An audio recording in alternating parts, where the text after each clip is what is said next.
Hey everyone, welcome back to my YouTube channel Nursopedia. आज की इस वीडियो के अंदर हम पढ़ेंगे सर्कुलेटरी सिस्टम। यहाँ पे सर्कुलेटरी सिस्टम के अंदर हम हार्ट को पढ़ेंगे, ब्लड वेसल्स को समझेंगे। ब्लड अगली वीडियो में बताऊंगा मैं, सर्कुलेटरी सिस्टम का पार्ट है ब्लड भी। और इस वीडियो के अंदर हम आर्टरी और वेन्स के अंदर क्या डिफरेंस होता है, कई सारे मेजर डिफरेंस को समझेंगे। तो चलिए स्टार्ट करते हैं। सर्कुलेटरी सिस्टम, सर्कुलेटरी सिस्टम क्या है? इसे हम ट्रांसपोर्टेशन सिस्टम भी बोलते हैं।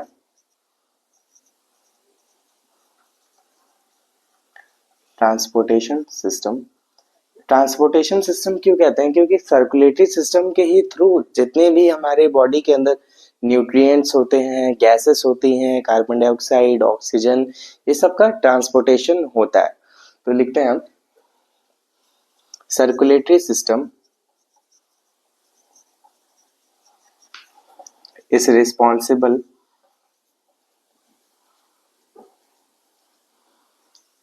for the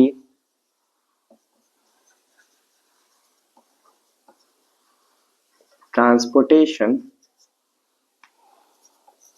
of nutrients और gases जैसे कि carbon dioxide, oxygen and waste products.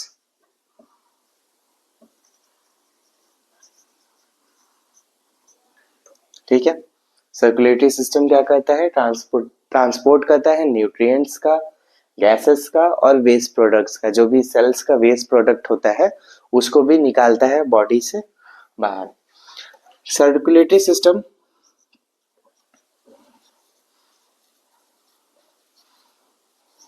comprises of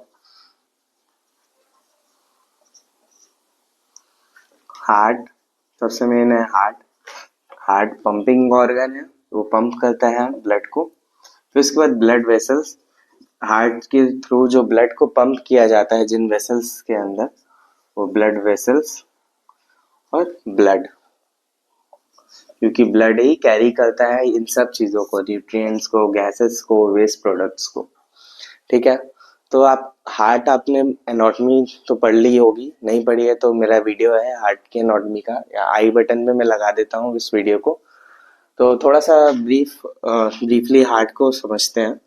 heart क्या है? हार्ट के अंदर 4 चैम्बर्स होते हैं। ये गलत वाला दिल बन गया।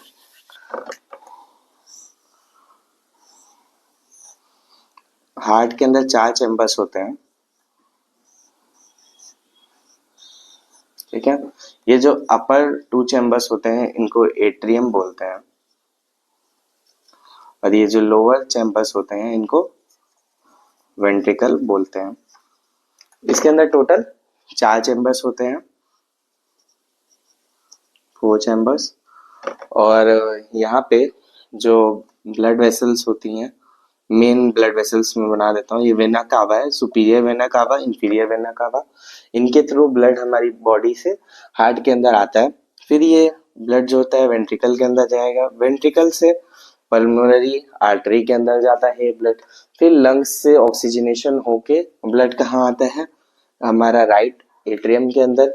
फिर वहां से ये ब्लड जाता है हमारा राइट वेंट्रिकल के अंदर। फिर उससे बाद यहाँ पे एओर्टा के अंदर जाता है। एओर्टा से पूरी बॉडी के अंदर वो ब्लड का ट्रांसपोर्टेशन होता है। तो अभी ये हम लोग ब्लड सर्कुलेशन और अच्छे से फ्लो चार्ट के थ्रू समझेंगे। उस दोनों, मतलब तीनों ब्लड सर्कुलेशंस, हमारा पल्मोनरी, सिस्टेमिक और कोरोनरी। तो अब देखते हैं हम लोग ब्लड वेसल्स क्या होती हैं।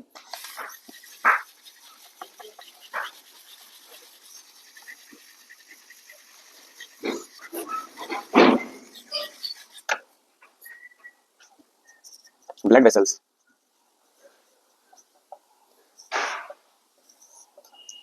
ब्लड वेसल्स वैसे तो कई सारे टाइप्स की होती हैं, टोटल 6 टाइप्स की होती हैं, बट मेनली उनका डिवीजन किया जाता है 3 टाइप्स में, आर्टरी, वेन और आर्टरी वेन और कैपिलरी वेन।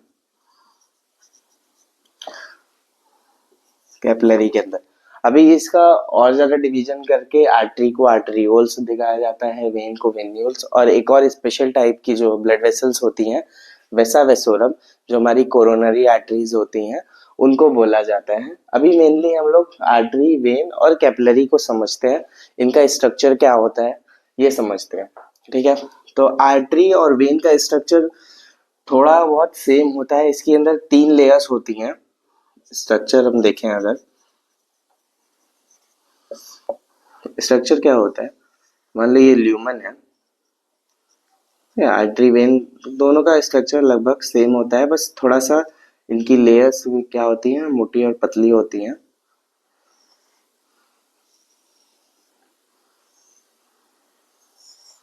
दोनों के ही अंदर 3 लेयर्स पाई जाती हैं। अगर हम एक्सटर्नल टू इंटरनल जाते हैं, एक्सटर्नल टू इंटरनल अगर जा रहे हैं, सबसे पहले एक्सटर्नल लेयर होती है, उसको बोलते हैं ट्यूनिका एक्सटर्ना, ट्यूनिका एक्सटर्ना, और एडवेंटिशिया भी बोलते हैं इसको। दूसरी लेयर होती है tunica media, and third layer होती है हमारी ट्यूनिका इंटरना। ठीक है, ये 3 लेयर्स होती हैं। पहली यहाँ पे देख सकते हो, फर्स्ट लेयर है ये tunica externa, tunica media and tunica intima. ठीक है, आर्टरी के अंदर क्या होता है, ये जो ट्यूनिका मीडिया होती है ये काफी थिक होती है। इन आर्टरीज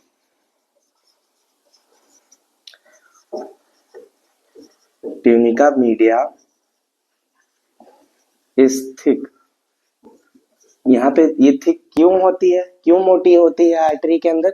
क्योंकि आर्टरी के अंदर जो ब्लड का प्रेशर होता है वो काफी ज्यादा होता है, क्योंकि हार्ट ने पंप किया होता है, तो वो ब्लड प्रेशर आर्टरी को बर्दाश्त कर सके, इसलिए उसकी जो ट्यूनिका मीडिया होती है वो थिक होती है। अब अगर देखें हम लोग की ट्यूनिका एक्सटर्ना, ट्यूनिका मीडिया और ट्यूनिका इंटरना का स्ट्रक्चर क्या है, वो कैसे मिलके बनी हुई है, तो वो समझते हैं। ट्यूनिका एक्सटर्ना जो होती है इलास्टिक एंड कोलेजन फाइबर से मिलके बनी हुई होती है। ट्यूनिका मीडिया जो होती है elastic and smooth muscle fibre की बनी हुई होती है। थर्ड है हमारा जो ट्यूनिका इंटरना है, वो single layer of squamous epithelium की बनी होती है, इसी को एंडोथेलियम भी बोलते हैं। ये इनका जो स्ट्रक्चर होता है इस टाइप का होता है। और यहीं पर हम समझते हैं कैपिलरी का स्ट्रक्चर। तो कैपिलरी में क्या होता है, ट्यूनिका एक्सटर्ना नहीं होती, ट्यूनिका मीडिया नहीं होती, सिर्फ और सिर्फ ट्यूनिका इंटरना होती है, जो कि बनी हुई होती है single layer of squamous epithelium. ये सिंगल लेयर की बनी हुई होती है, इसी वजह से यहाँ पे डिफ्यूजन अच्छे से हो पाता है गैसेस का, न्यूट्रिएंट्स का, और इसी वजह से कैपिलरी को एक्सचेंज वेसल्स भी बोला जाता है, एक्सचेंज वेसल्स। ठीक है, ये रहा हमारा structure of blood vessels. Artery and when, difference between artery and when, इसको समझते हैं। आर्टरी क्या होती है? आर्टरी हमेशा कैरी करती है oxygenated blood, oxygen rich blood को कैरी करती है। ठीक है, यहाँ पे बस 2 एक्सेप्शंस हैं, एक तो हमारा फीटल लाइफ के अंदर, और एक हमारा जो नॉर्मल एडल्ट में भी एक एक्सेप्शन है। पल्मोनरी आर्टरी जो होती है वो डीऑक्सीजनेटेड ब्लड कैरी करती है, और फीटल लाइफ के अंदर जो अम्लिकल आर्टरी होती है ये डीऑक्सीजनेटेड ब्लड कैरी करती है। और रही बात वेन की, तो वेन में भी सेम है। वेन क्या करती है, डीऑक्सीजनेटेड ब्लड कैरी करती है, ऑक्सीजन डेफिसिट ब्लड कैरी करती है वेन्स। और यहाँ पे भी सेम एक्सेप्शन है कि पल्मोनरी वेन क्या करती है, ऑक्सीजन रिच ब्लड कैरी करती है। ठीक है, ये ऑक्सीजन रिच ब्लड करती है, और ये अम्लिकल वेन भी यहाँ पे है, अम्बिलिकल वेन भी करती है ऑक्सीजन रिच ब्लड।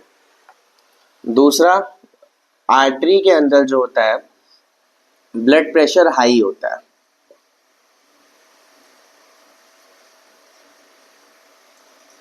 आर्टरी के अंदर ब्लड प्रेशर हाई रहता है और वेन्स के अंदर जो ब्लड प्रेशर होता है वो लो रहता है, क्योंकि आर्टरीज जो होती हैं डायरेक्टली हार्ट से कनेक्ट है, हार्ट से ब्लड को लेके जाती है। तो यहाँ पे ब्लड प्रेशर ज़्यादा होता है क्योंकि हार्ट ने जस्ट पंप किया होता है। ठीक है, तो यहाँ पे एक और चीज़ हम लिख सकते हैं कि आर्टरीज क्या करती हैं, हमेशा ब्लड को हार्ट से दूर लेके जाती हैं, यानी कि arteries takes blood away from heart.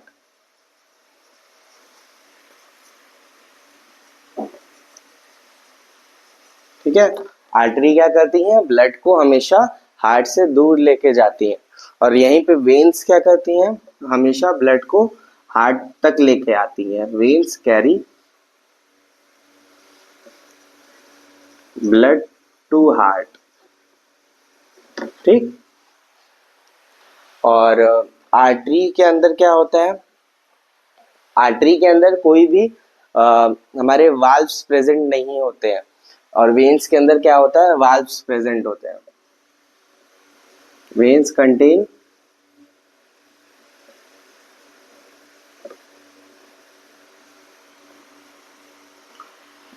Valves होते हैं, क्योंकि वेन्स के अंदर क्या होता है, बैक फ्लो होने के चांसेस रहते हैं, इसलिए यहाँ पे वाल्व्स प्रेजेंट होते हैं, और आर्टरी में नहीं होता है, आर्टरी के अंदर वाल्व्स नहीं होते हैं। और इसके बाद एक और मेजर डिफरेंस होता है कि आर्टरीज जो होती हैं वो काफ़ी डीप होती हैं। हमारी जो स्किन के ऊपर जो हमको ब्लड वेसल्स दिखती हैं, ये सब ब्लड वेसल्स ये क्या है, सारी वेन्स होती हैं। आर्टरी हमको दिखती नहीं है, हम लोग हाँ पल्स फील कर सकते हैं आर्टरी में, पर आर्टरी हमको दिखती नहीं है, काफ़ी डीप होती हैं। Arteries are deep in the body, और वेन्स क्या होती हैं, सुपरफिशियल होती हैं।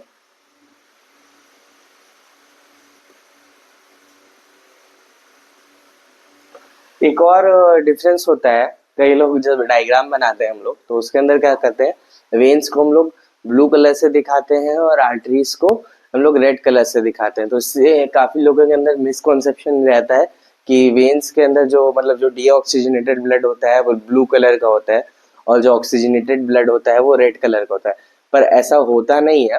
यहाँ पे कलर का क्या डिफरेंस रहता है, आर्टरीज के अंदर जो ब्लड होता है, ऑक्सीजन रिच ब्लड जो होता है,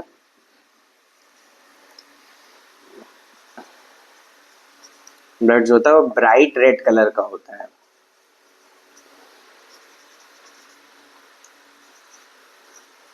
वो ब्राइट रेड कलर का रहता है। आप एबीजी सैंपलिंग का आप अगर देख चाहो तो सर्च करोगे यूट्यूब पे तो आपको मिलेगा। एबीजी सैंपलिंग में क्या किया जाता है, आर्टरीज से ब्लड लिया जाता है, तो उसका कलर देखना। और जो नॉर्मल ब्लड सैंपलिंग होती है उसके अंदर वेन से ब्लड लिया जाता है, जो कि काफी डार्क मैरून कलर का होता है। ठीक है,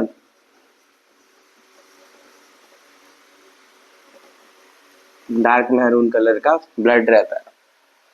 और क्या क्या हो सकता है, और सोचो आप। मेरे हिसाब से तो हो गए सारे पॉइंट्स, मेन पॉइंट्स कवर हो गए हैं सारे। अगर कोई पॉइंट छूट जाए तो आप कमेंट में बताना मुझे। तो इसके आगे अब हम समझेंगे सर्कुलेशन ऑफ ब्लड, ब्लड का कैसे सर्कुलेशन होता है, फ्लो चार्ट में बनाता हूँ, देखो आप लोग।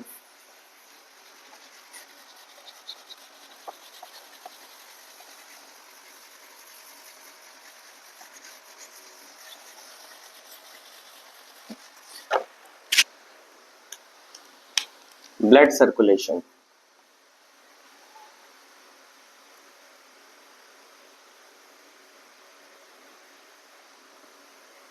ब्लड सर्कुलेशन मेनली क्या होता है, तीन तरह का होता है।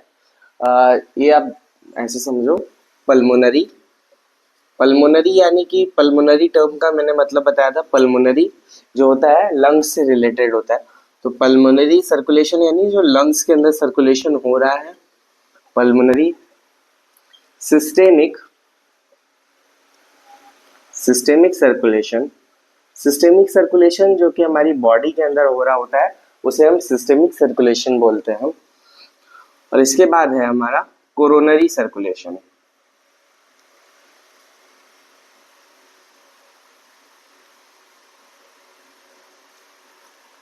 कोरोनरी सर्कुलेशन क्या होता है? कोरोनरी सर्कुलेशन का मतलब है जो हमारी कोरोनरी आर्टरीज होती हैं, जो हमारी हार्ट की मसल्स होती हैं, हार्ट भी भाई एक ऑर्गन है, तो उसको भी ब्लड चाहिए ना, तो उसकी सप्लाई करने के लिए जो होता है कोरोनरी सर्कुलेशन होता है, जो हार्ट की मसल्स के अंदर ब्लड सप्लाई करता है।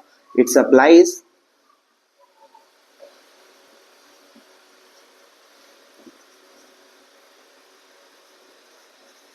Blood to the muscles of heart. ये क्या करता है? हार्ट की मसल्स को ब्लड सप्लाई करता है। और पल्मोनरी सर्कुलेशन क्या होता है? जब हमारा मान लो हार्ट है, ऐसे मैं बॉक्स करके बनाता हूँ, ये हार्ट है, ठीक है। यहाँ पे ये राइट वेंट्रिकल से ब्लड जाता है हमारे कहाँ पे? लंग्स में, ऑक्सीजनेशन के लिए, ठीक है। और वापिस आता है हमारे लेफ्ट एट्रियम में, ठीक है, लेफ्ट एट्रियम में। ये जो पार्ट होता है इसी को हम क्या बोलते हैं? पल्मोनरी सर्कुलेशन, जिसमें क्या है? लंग्स का इन्वॉल्वमेंट है। और बाकी जो सिस्टेमिक सर्कुलेशन होता है उसके अंदर क्या होता है? सिस्टेमिक सर्कुलेशन के अंदर ये जो हमारी superior vena cava, inferior vena cava हमारी राइट एट्रियम में आती हैं। तो राइट एट्रियम के अंदर जब ब्लड जाता है, फिर उसके बाद वापिस से या ऐसे समझो कि जब लेफ्ट वेंट्रिकल से ब्लड पंप होता है, तो ये क्या होता है? एओर्टा के थ्रू बॉडी के अंदर जाता है। यहाँ पे हम बना लेते हैं बॉडी, ठीक है। जो पूरी बॉडी है उसके अंदर ब्लड आता है लेफ्ट वेंट्रिकल से, और लेफ्ट वेंट्रिकल से जो ब्लड आया है बॉडी के अंदर, वहां पे क्या हुआ? तो बॉडी को के जो सेल्स होते हैं उसको ऑक्सीजन सप्लाई किया, उसके बाद ही क्या होता है? वापिस जाता है सुपीरियर वेना कावा और इंफीरियर वेना कावा के थ्रू राइट एट्रियम में। तो ये वाला जो पार्ट होता है ये सिस्टेमिक सर्कुलेशन का पार्ट होता है, ठीक है। अब इन दोनों डायग्राम को मैं एक में बनाता हूँ तो अच्छे से समझ में आएगा।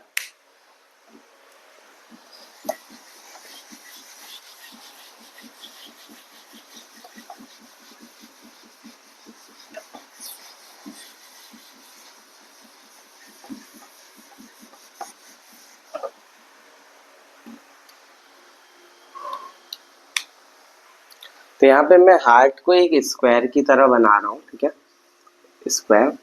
और हार्ट के चैम्बर्स को मैं ऐसे बॉक्स बना के दिखाता हूँ, ठीक है। और यहाँ पे लंग्स को बना रहा हूँ, दोनों को, राइट लंग्स और लेफ्ट लंग्स, ठीक है। तो ये वाला हमारा क्या है? राइट वाला पार्ट है, ठीक है, राइट पार्ट है, और ये लेफ्ट पार्ट है, ठीक है, ये रहा।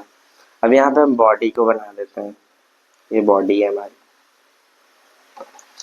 तो यहाँ पे हम सर्कुलेशन शुरू करेंगे कि बॉडी से जब डीऑक्सीजनेटेड ब्लड जाएगा तो उसको मैं ब्लू से बनाऊंगा, और जो ऑक्सीजनेटेड ब्लड है उसे रेड से बनाता हूँ, ठीक है। बॉडी से क्या हुआ?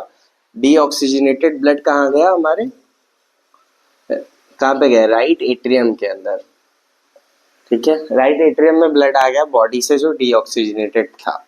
अब ये राइट एट्रियम से कहाँ आएगा? हमारा राइट वेंट्रिकल में, यहाँ पे भी डीऑक्सीजनेटेड है ब्लड। फिर राइट वेंट्रिकल से कहाँ जाता है? पल्मोनरी आर्टरी के थ्रू हमारे लंग्स के अंदर जाएगा, दोनों लंग्स के अंदर जाता है, डिवीजन होता है। तो ये क्या है? पल्मोनरी आर्टरी है, पल्मोनरी आर्टरी के थ्रू हमारे लंग्स के अंदर गया। अब लंग्स के अंदर क्या होता है? गैसेस एक्सचेंज होता है एल्विलाई के अंदर। रेस्पिरेटरी सिस्टम में मैंने बताया, नहीं देखा वीडियो तो वो भी आई बटन में मैं उसका लिंक लगा देता हूँ, वहां से आप देख सकते हो। फिर वहां से ऑक्सीजनेशन होने के बाद ब्लड कहाँ आता है? हमारे लेफ्ट एट्रियम के अंदर। लेफ्ट एट्रियम में ब्लड आया, फिर उसके बाद यहाँ पे कौन सा वाल्व प्रेजेंट होता है? लेफ्ट साइड में मिट्रल वाल्व या तो बाइकस्पिड वाल्व होता है, और राइट साइड कौन सा होता है? हमारा ट्राइकस्पिड वाल्व होता है। उसके थ्रू ये आया हमारा लेफ्ट वेंट्रिकल के अंदर। अब लेफ्ट वेंट्रिकल में आने के बाद लेफ्ट वेंट्रिकल जुड़ा हुआ होता है एओर्टा से, एओर्टा में ब्लड जाएगा। एओर्टा से क्या होगा, पूरी बॉडी के अंदर ब्लड का सप्लाई होगा। तो ये वाला जो है ये एओर्टा के थ्रू हुआ बॉडी के अंदर। यहाँ पे देखो ब्लू से मैंने डीऑक्सीजनेटेड ब्लड दिखाया और रेड से जो है ऑक्सीजनेटेड ब्लड दिखाया। ये यहाँ पे ये देख लो कि ये जो है ये हमारा हार्ट है, मैंने सिंपली बताया है, इसे समझने में काफी आसान रहेगा। और ये लंग्स है, ठीक है। तो ये इधर देख सकते हो कि जो राइट साइड है ये पूरा क्या है, डीऑक्सीजनेटेड ब्लड है, और जो लेफ्ट साइड है ये पूरा ऑक्सीजनेटेड ब्लड है, ऑक्सीजन रिच ब्लड है, ठीक है। और यहाँ पे ये जो लंग्स का इन्वॉल्वमेंट है, लंग्स में ब्लड जाना और आना, ये वाला जो पार्ट है ये क्या है, पल्मोनरी सर्कुलेशन है, पल्मोनरी सर्कुलेशन। और बाकी ये वाला नीचे वाला जो पार्ट है ये क्या है, सिस्टेमिक सर्कुलेशन का पार्ट है, ठीक है। आई होप आपको ये समझ में आया होगा, blood vessels and circulation, blood circulation. अगर आपको ये वीडियो अच्छी लगी हो तो इसको लाइक करिएगा, चैनल को सब्सक्राइब करिएगा और ऐसी ही नई वीडियोस पाने के लिए। Thank you for watching.